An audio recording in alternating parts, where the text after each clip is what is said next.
Muy buenas tardes, queridos amigos. Bienvenidos a Vladimir a la Una. Hoy tenemos como invitado en el estudio a Vicente Díaz, ex rector del Consejo Nacional Electoral. Nuestra etiqueta para sus opiniones, preguntas y comentarios, referendo a la una. Bienvenido, Vicente. Hola, Vladimir, gracias por invitarme a tu programa. Fui tu segundo invitado cuando arrancaste tu Vladimir a la Una hace ya 2 años. Oye, no, 3 años ya, 3 imagínate años. tú. Eso fue como hace 20 kilos, más o menos, ¿verdad? Hace 20 kilos atrás. Está más delgado, 22 sí, kilos bueno, atrás. cosa dura. Sí, señor. Tú te has quitado yo también, pero tú más Sí, que sí, yo. sí, sí. De verdad que sí. Bueno, yo te voy a dar la receta, pero tú tienes que pagar porque... Pudiéramos decir que cuando saliste del CNE te quitaste un peso de encima. Totalmente, literalmente, literalmente. Que lo carga ahora Luis Emilio, por cierto, Sí. ¿no? Bien llevado. Bien llevado, Luis Emilio Rondón.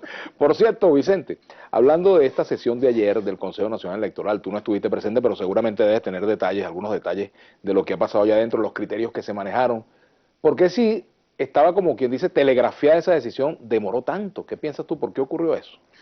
Bueno, porque eso tiene un costo. Uh-huh. Esas decisiones tienen un costo. No es sencillo despacharse la Constitución como se la despacharon, de un plumazo bueno, no genera un movimiento interno y no genera contradicciones y no generar evaluaciones sobre los costos nacionales e internacionales que el gobierno está pagando con creces. Fíjate lo que está sucediendo en el plano internacional, Vladimir, con el tema de Mercosur, que a Venezuela la sacan de la presidencia de Mercosur, uh-huh, que el gobierno está a punto de ser excluido del Mercosur, que la OEA está activando la Carta Democrática, que todos los gobiernos del continente y del hemisferio occidental se han pronunciado a favor del diálogo y del referéndum revocatorio en Venezuela, que a Venezuela le dificulte cada día más conseguir financiamiento internacional e inversión en Venezuela.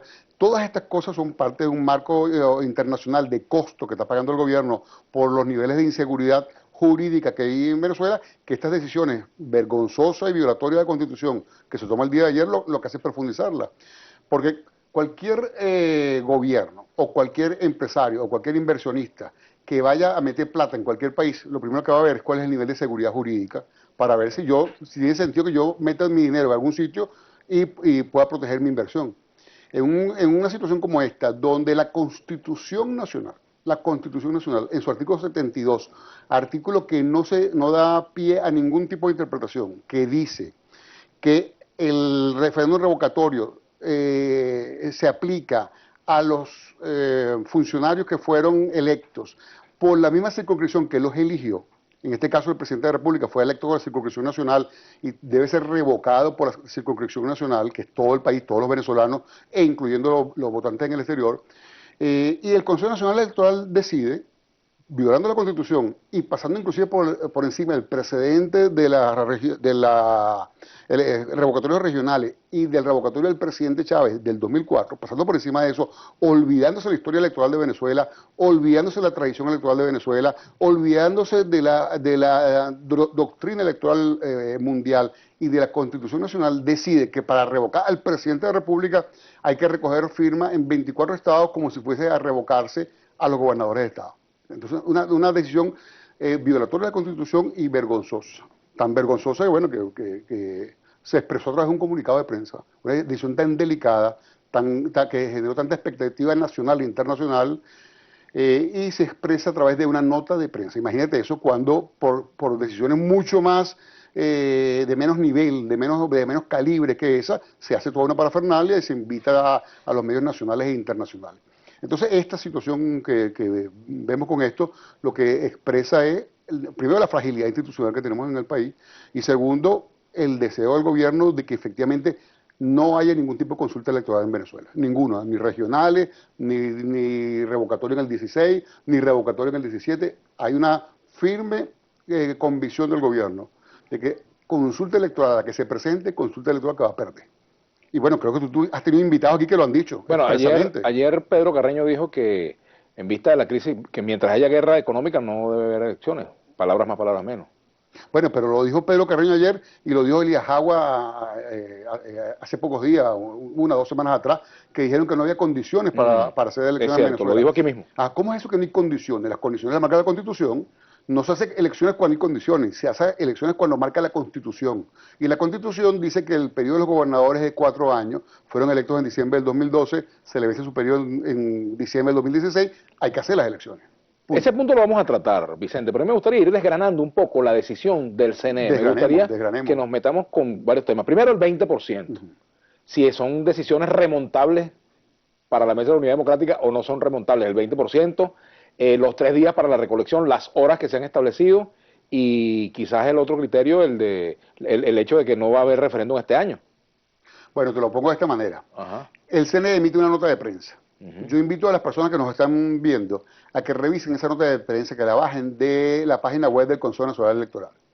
En esa nota de prensa, en el tercer párrafo de esa nota de prensa, al cual no le han prestado mucha atención, allí está la clave de todo esto. Ese tercer párrafo dice, palabras más, palabras menos, que el CNE va a continuar con el proceso revocatorio, pero dejando claro que hay unas acusaciones de fraude y que hay unos recursos judiciales que están en proceso y que, bueno, si se producen esos recursos judiciales, esos recursos judiciales mandan, ¿no? Eso es un poco más o menos lo que dice. O sea, se interrumpiría el proceso. Exactamente. Entonces, ¿qué es lo que está diciendo el CNE con ese párrafo? Está diciendo, lo que quiere el gobierno es que no haya referéndum revocatorio. Que no haya referéndum revocatorio. Y tengo una espada de Damocles, tengo un recurso que tengo yo en el Tribunal Supremo de Justicia para suspenderlo en el momento que tenga que suspenderlo. Eso es lo que está diciendo. Pero como el costo de suspenderlo por parte del gobierno y por parte del Estado es tan alto, nacional e internacionalmente, no quieren suspenderlo ellos, sino que quieren que la Mesa de la Unidad renuncie al derecho de referéndum revocatorio. Creando condiciones. Entonces te crea un conjunto de condiciones en materia de esto de los estados, de esto de la cantidad de máquinas, la ubicación de la máquina, los horarios, que podemos ir en detalle con cada uno de ellos, para que la Mesa de Unidad Democrática diga, bueno, esto es tan difícil que prefiero no ir. Yo pongo el ejemplo de, bueno, que tú tienes que ir para el teleférico, que tienes que ir para el Pico Bolívar, y el deber del Consejo Nacional Electoral es habilitarte el teleférico, ponerte los funiculares, incrementarte el número de carritos para que pueda subir mucha gente. Ese es el deber del Consejo. Lo que hace el Consejo es eliminar los carritos, eliminar el teleférico, decirles, suban a pie, pero quítate el abrigo y te pongo obstáculos en el camino. Eso es lo que le dice. Ahora, la montaña sigue ahí. O sea, ahí sigue el Pico Bolívar. Es una decisión que tiene que tomar la mesa si lo sube o no lo sube. Yo siempre soy partidario en estas cosas de que yo prefiero que me quiten los derechos a yo renunciar a ellos. Porque quien me quite los derechos, quien viola los derechos, que pague las consecuencias de violarlo y quitármelo. Y no yo por renunciar a ellos. Por cierto que hay un debate en la Mesa de la Unidad Democrática. En este momento creo que están reunidos los integrantes de la MUD para decidir qué van a hacer. Hay posiciones allí en torno al tema. Entiendo, por lo que me han dicho extraoficialmente, que la postura de Voluntad Popular es no aceptar esas condiciones, pero que el resto de la MUD, por lo que me han dicho, estaría en la idea de aceptarla, pero veremos qué finalmente ocurre en el seno de la Mesa de la Unidad Democrática. Vamos a hacer una pausa, Vicente. Si vamos a comentar quisiera tocar ese tema cuando... Vamos a tocarlo, ¿cómo no? Si me lo permite. No nos vamos a quedar mudos frente a ese tema. Vamos a hacer la pausa, ya venimos con Vicente Díaz. Referendo a la una, nuestra etiqueta del día de hoy. Ya regresamos.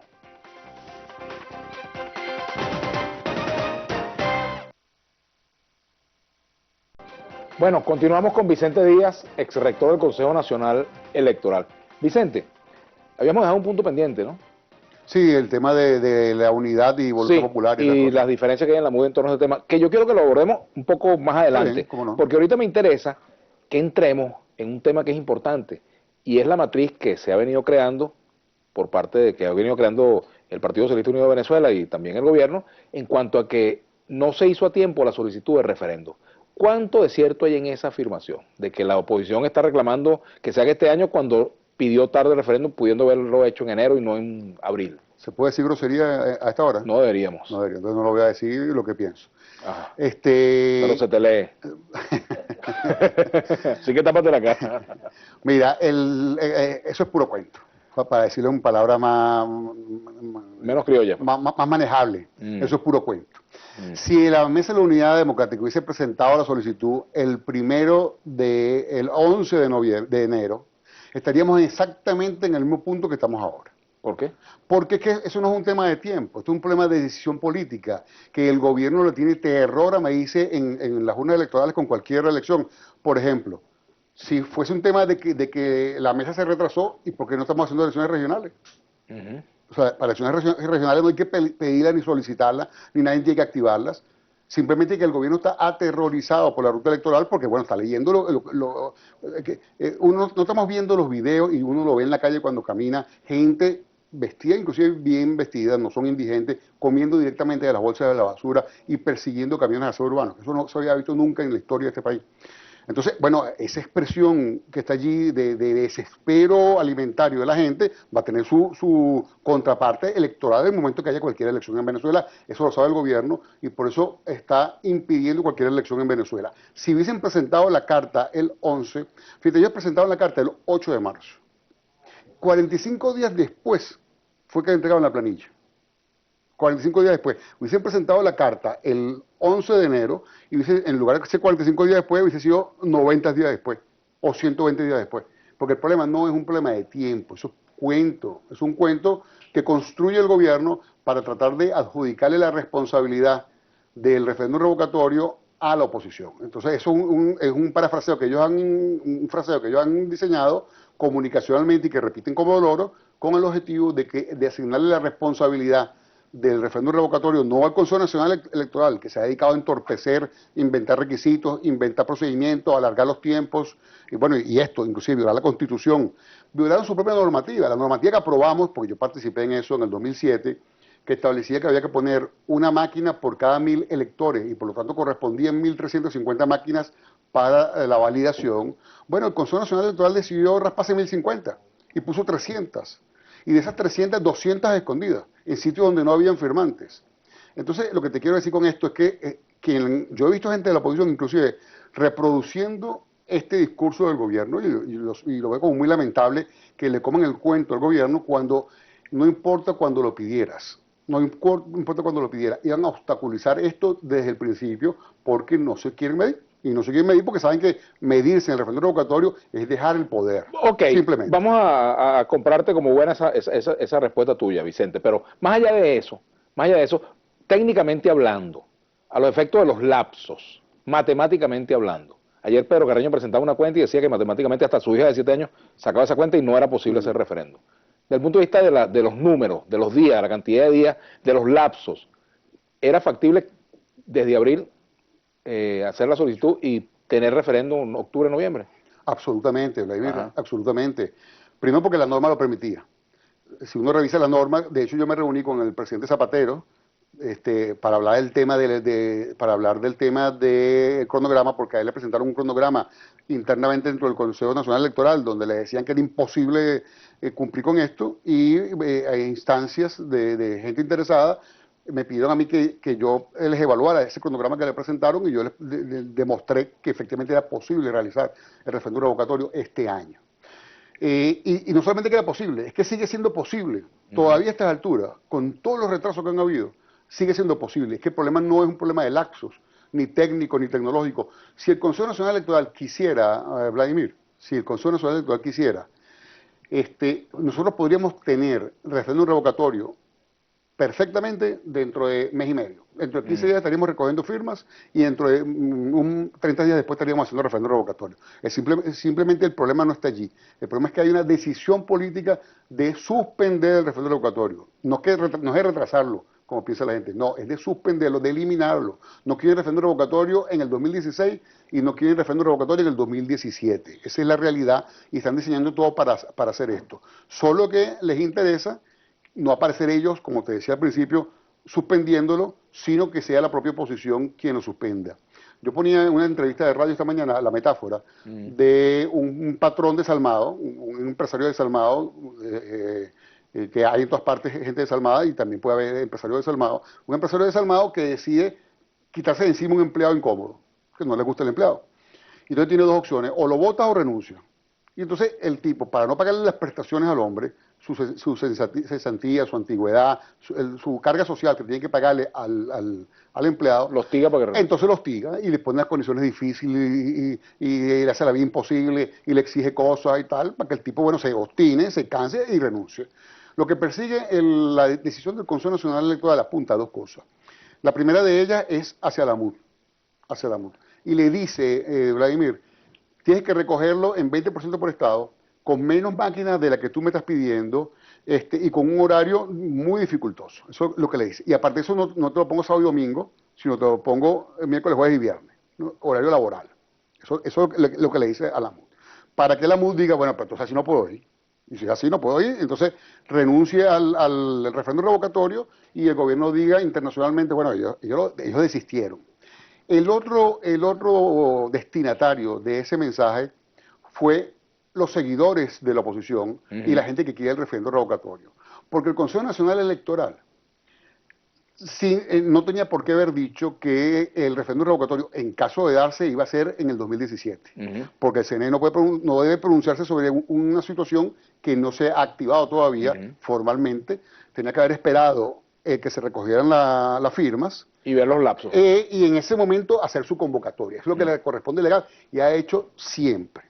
Por primera vez ahora dice, en el caso de que las recojan es en el 2017, con el ánimo de desanimar a la gente y diga, bueno, entonces para que ya llegue a votar. Ahora, yo te quiero hacer una pregunta que tú seguramente podrás responderme porque estuviste varios años conviviendo con las rectoras, ¿verdad? Eras el único rector en medio de 4 rectoras, ¿verdad? Te pregunto, ¿las rectoras actúan de esa manera, aprueban esto de esa manera porque creen auténtica y personalmente en esto o porque son presionadas? ¿Cuál es tu opinión? Bueno, mi opinión sobre eso es que ellas creen en este proyecto. O sea, ellas creen en el proyecto que las eligió rectoras. ¿No? Ellas fueron electas rectoras en función de un proyecto político y ellas están convencidas de la pertinencia y la vigencia de ese proyecto.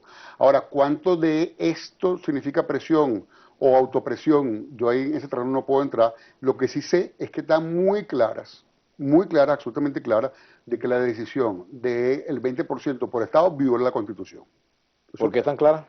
Bueno, porque eso inclusive lo discutimos cuando se aprobó esa norma. Eso se debatió extensamente, así como se debatió, por cierto, vale la pena recordarlo, que el proceso de validación con el 1%, del 1% con la huella dactilar era para evitar que se reprodujera la lista de Tascón de nuevo en Venezuela. Eso se discutió y se debatió en concesión del Consejo Nacional Electoral, justamente para evitar los reparos, para evitar ese proceso de exclusión de que yo publico los nombres, hago público quienes firmaron y entonces se activa un proceso de persecución política.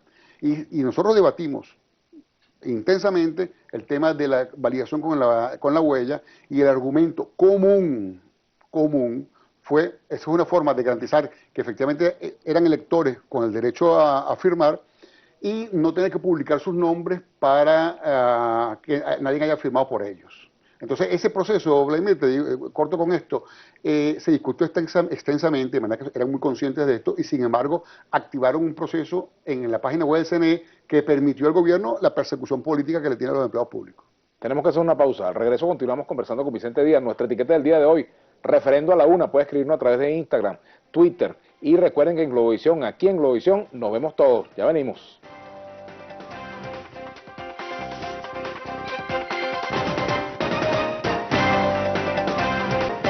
Bueno, continuamos con Vicente Díaz. Me gustaría comentar contigo, Vicente, la declaración de Jorge Rodríguez. ¿Tú la viste completa? Sí, absolutamente. ¿Qué piensas de esa declaración? Bueno, a mí me da mucha vergüenza con los venezolanos, cómo se les miente descaradamente con cosas de esta naturaleza, con esas afirmaciones. Por ejemplo, el Consejo Nacional Electoral eliminó 600.000 firmas. Dentro de esas firmas estaban buena parte de los dirigentes de la oposición.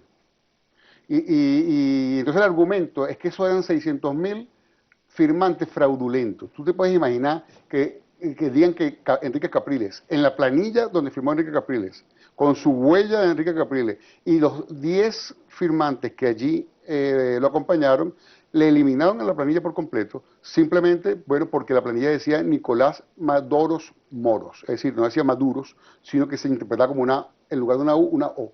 Y entonces rasparon el derecho de 10 personas con esa planilla. Pero el problema no es ese, el problema entonces es que sale señores como este y dicen que esas 10 personas eran fantasmas, eran fraudulentas. Pero no solamente eso, Vladimir, sino que 1.350.000 personas el CNE aprobó para que fueran a validar. Y el CNE dispuso, en lugar de poner 1.350 máquinas, puso 300. Y 200 de ellas las escondió. Es decir, que realmente estuvieron activas 100 máquinas. Y entonces, bueno, más de 900.000 venezolanos no pudieron validar. Y no pudieron validar porque fueron impedidos de validar. Y entonces sale este señor y dice que, bueno, que ¿dónde estaban? Que esos eran fantasmas, que esos señores no existían.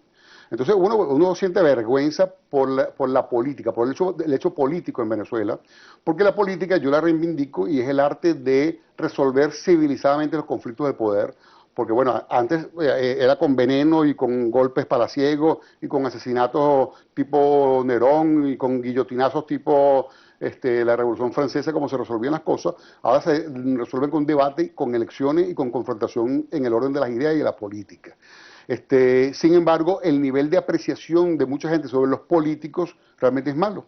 Y es malo por actuaciones de esta naturaleza, que desvirtúan el carácter de la política en P alta, de altura, y lo convierten en un intercambio de falsedades y mentiras, que, bueno, yo me distancio profundamente de esa forma de hacer política y reivindico la política como debe ser, la política por defender los derechos de la gente y por alcanzar el poder para darle un servicio a la gente en un país que necesita, bueno, un cambio de timón de 180 grados, porque Venezuela, de seguir por ese estado en que va, vamos a quedar en una situación peor que la que viven los haitianos, que no tienen petróleo, que no tienen agricultura, que no tienen el Orinoco, que no tienen Guri, que no tienen los bosques de Uberito, que no tienen las minas de oro, que no tienen la formación y la capacitación que tienen los venezolanos. Más de 2 millones de venezolanos, Vladimir, se han tenido que ir de Venezuela. Talento venezolano, profesionales venezolanos, que bueno, son recibidos con las puertas abiertas en diferentes partes del mundo. Vladimir, porque el nivel de talento y competencia técnica que tienen son de primera y han tenido que escaparse de su país porque las condiciones son invivibles para ellos. Aquí en el Instagram dice Briceño Olga, en el CNE quien toma las decisiones no son no son las rectoras, es Jorge Rodríguez, Diosdado y Maduro, en sí la cúpula del PSUV. Bueno, la decisión que toma el Consejo Nacional ayer no hace sino avalar afirmaciones de esa naturaleza, porque toma las decisiones justamente que le convienen al partido de gobierno y al revocable, obviamente. Mirka Lagraz, la Mesa de la Unidad no debe aceptar el 20% regional, está en juego el futuro de los venezolanos. Si aceptamos ese 20% regional, más todas las trampas y obstáculos que nos van a seguir poniendo, es posible que se pierda el referéndum y eso no se puede permitir.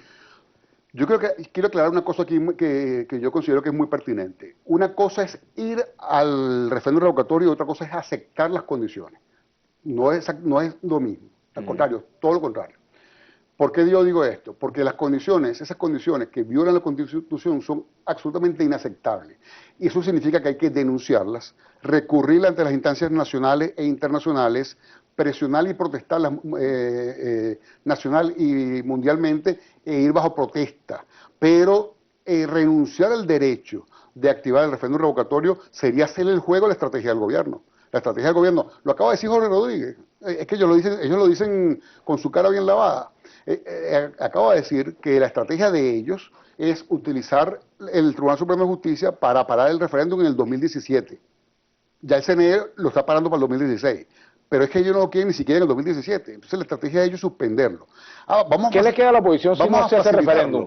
¿Tiene otros caminos para expresar sí, descontento? claro que sí. Pero vamos a parar un momentico aquí.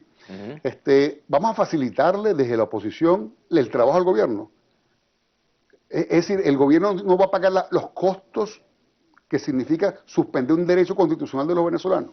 Vamos a permitir que sea la propia oposición quien renuncie a sus derechos y quien renuncie a los derechos de los venezolanos de activar el referéndum revocatorio. No, si me lo quieres quitar, quítamelo. Ajá, pero quítamelo, si, por ejemplo, pero paga las consecuencias. Y si la oposición va en esas condiciones y no recoge la firma, pues ¿qué va a decir luego? ¿Qué le va a decir a la gente? Pero es que la oposición tiene que ver esto, no solamente con un tema de recolección de firmas, sino como una tremenda oportunidad para demostrarle al mundo, al gobierno, al propio PSV, que más de 10 millones de venezolanos quieren revocar al presidente de la República. Porque esa es la realidad. Hoy en día cualquier encuesta te indica eso. Entonces tú tienes que proponer como programa y como acción, bueno, yo voy a movilizar a todas esas personas. Las voy a movilizar a los puntos del CNE, las voy a movilizar a los puntos de la propia Mesa de la Unidad. Voy a demostrar que concurrieron más de 8 millones de venezolanos a firmar, pero con la infraestructura del CNE solamente pudieron validar 4 millones. Andrés Prim, buenas tardes, Vladimir, excelente programa. A mí me da ganas de ver las cosas, bueno, el alto mando militar son los responsables que permiten que todo esto suceda y no ponen orden, se hacen los ciegos y sordos porque ellos están beneficiando y se olvidaron del juramento que hicieron. El alto mando militar, que se quede como alto mando militar. Esto es un problema de los civiles. Esa cosa está constantemente pidiéndole al alto mando militar que intervenga por una cosa o por la otra. Dejen el alto mando militar tranquilo. Bastantes problemas nos han traído en Venezuela los golpes de Estado, las intentonas de golpe y todas estas cosas. Esto es un problema en donde nos metimos los civiles y los civiles tenemos que salir de esto. Y vamos a salir de esto de la misma manera que entramos. Por la vía cívica, por la vía constitucional y por la vía electoral. Y la labor del alto mando militar tiene que ser proteger las fronteras de Venezuela y garantizar, bueno, la paz del país. Pero lo que no puede suceder es que estemos constantemente invocando al alto mando militar que venga a resolver los problemas de Venezuela, entre otras cosas porque el alto mando militar es parte del gobierno. Es parte del gobierno y es parte de la gestión actual del gobierno nacional. Ricardo J. Pérez, ¿cómo es posible que la MUD haya permitido tantas irregularidades en las firmas, los fallecidos, por ejemplo? No, pero eso es absolutamente falso. Ese cuento de los fallecidos es un invento de Jorge Rodríguez. Y allí lo que sucedió fue que esas firmas se entregaron, Vladimir, te voy a poner un caso para ilustrar. Se entregan una planilla. Esa planilla está escrita a mano. Y está escrita por las personas que firmaron. Cada quien escribió de una manera. Cuando los operadores del Consejo Nacional Electoral las transcriben, entonces pueden poner, bueno, un 8 y entonces yo creo que es un 6. Y puedo cometer un error en una transcripción de una firma. Ese análisis se hizo completamente de eso. Se agarraron los 10.000 fallecidos que dice el Consejo y se analizaron uno por uno. Eso lo hizo el equipo técnico de la Mesa de la Unidad Democrática. Y presentó un informe donde demuestra que eso es incierto, que eran venezolanos fallecidos, sino que demuestra que todos eran casos de digitalización equivocada de los operadores del Consejo Nacional Electoral. Esa es la realidad de eso, en primer lugar. De manera que eso es incierto. La segunda cosa que tiene que ver con esto, Vladimir, es que suponte tú que fuera verdad. Suponte tú que fuera verdad. ¿Y para qué es la validación del 1%? ¿Para qué es la validación del 1%? Si esas personas están fallecidas no pueden ir a poner la huella. Justamente se pone la validación del 1% es para garantizar que quien efectivamente... Para depurar el listado. Que quien efectivamente firmó y tenía el derecho y estaba habilitado, firmara. Entonces para eso es que se hace la validación. Entonces no tiene ningún sentido. ¿Tú crees que la oposición va a meter a 10.000 fallecidos allí cuando sabe que después tiene que ir a validar? En teoría se tenía que haber ido a validar 1.850.000 venezolanos que firmaron. Fue el CNE el que decidió habilitar infraestructura nada más para 300.000. Tenemos que hacer la pausa para venir a la parte final del programa, Vicente. Bueno, pero hay un punto que lo dejamos pendiente y es la MUD. ¿Qué va a hacer la MUD? ¿Qué debe hacer la MUD? Los retos y desafíos que tiene por delante ahora. Bueno, le entramos ahora cuando volvamos. No, al regreso. Nuestra etiqueta referendo a la una.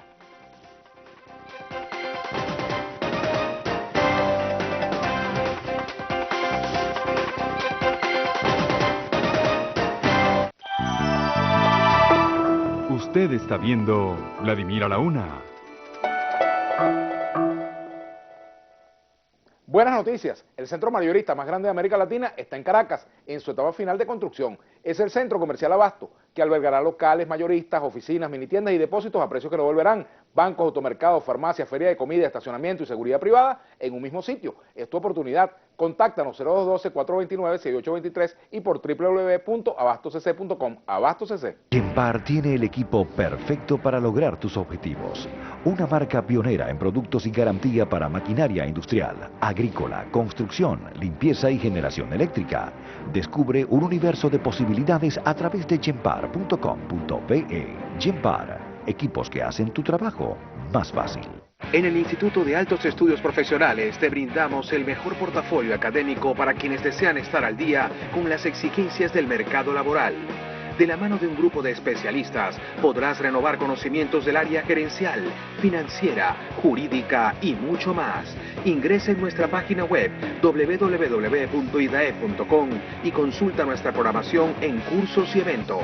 Instituto de Altos Estudios Profesionales, conocimiento y calidad garantizada. Aquí vives la música. Red Música FM.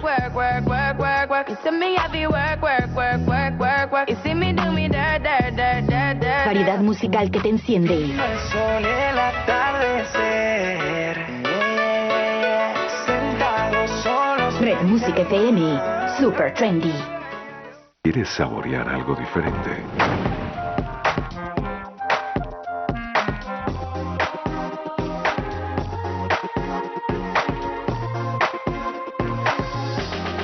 Experiencia Baraco. Ven y vívelo en carne propia. Avenida San Juan Bosco, Quinta Transversal, Altamira.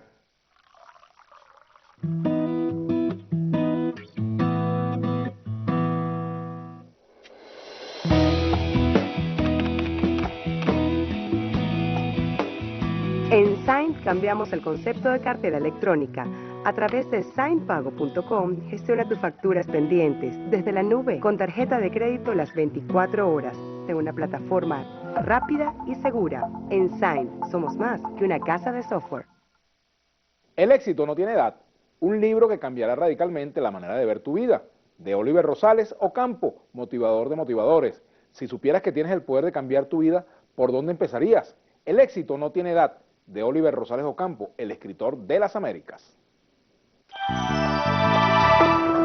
Seguimos con Vladimir a la Una.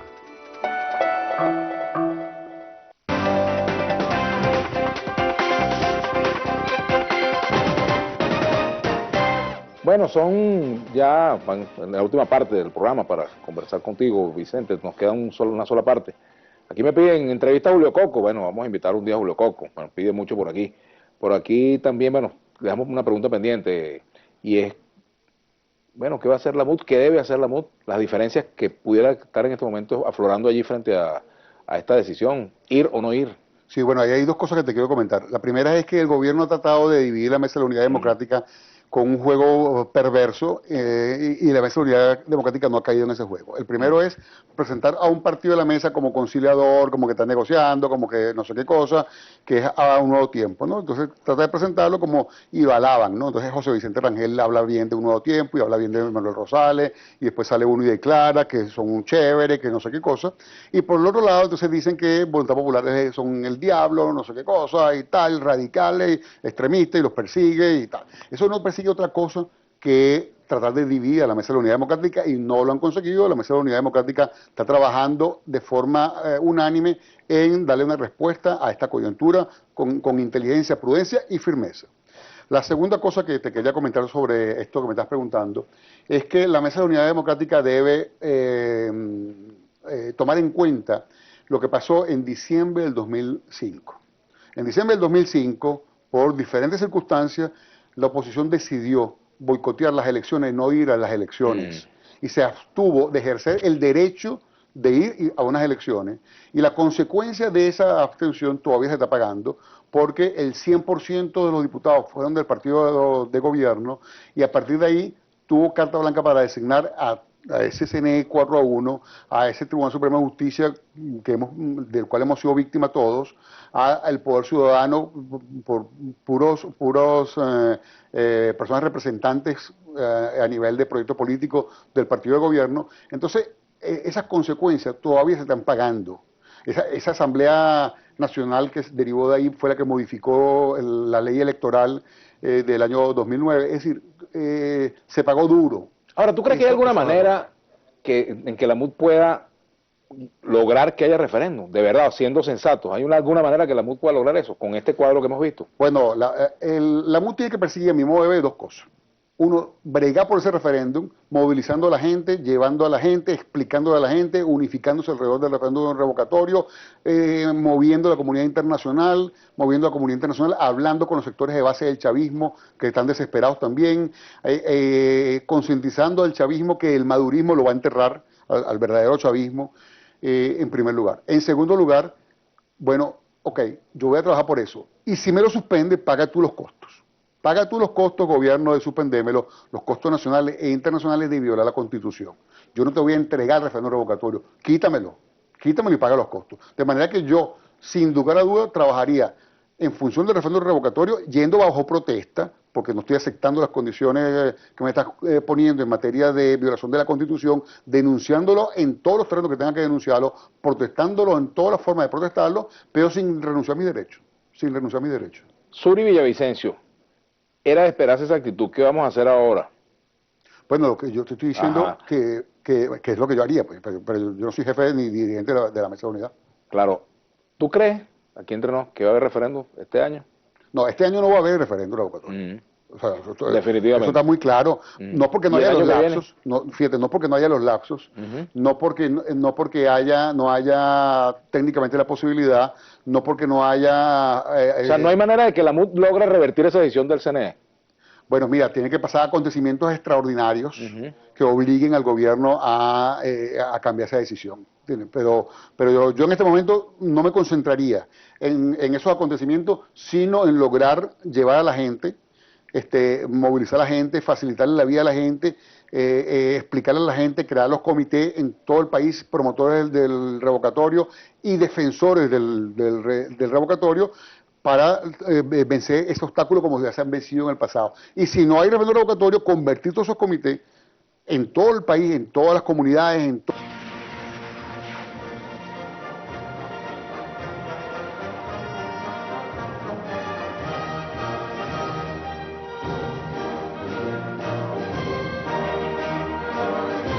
Bienvenidos y bienvenidas. A continuación, una transmisión conjunta de radio y televisión